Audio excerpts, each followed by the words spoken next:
যে ছেলেটি এতই মিউজিক প্রেমী ছিল যে তার প্রতিদিন গান না শুনলে মুড অনই হতো না, সেই ছেলেটি আজ তার ফোন থেকে সব ফেভারিট সংগুলো ডিলিট করে দিয়েছে।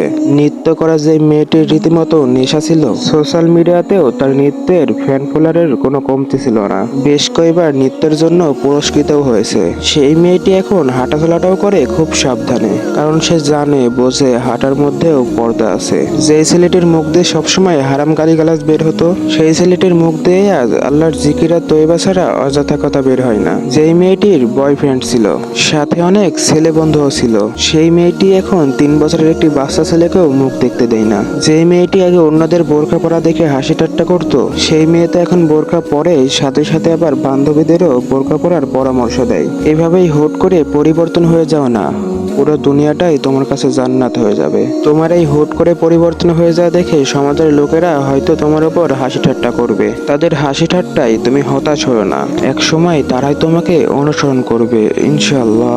এমন পরিবর্তন রূপ শুধুমাত্র রবের জন্য। আল্লাহ আমাদের সবাইকে তার দিকে ফিরে আসার তৌফিক দান করুক, আমিন। তো বন্ধুরা, আপনি যদি আমার ভিডিওটি শেষ পর্যন্ত দেখে থাকেন তাহলে আপনাকে অসংখ্য ধন্যবাদ। আর ভিডিওটি ভালো লাগলে অবশ্যই একটি লাইক দিয়ে দেবেন।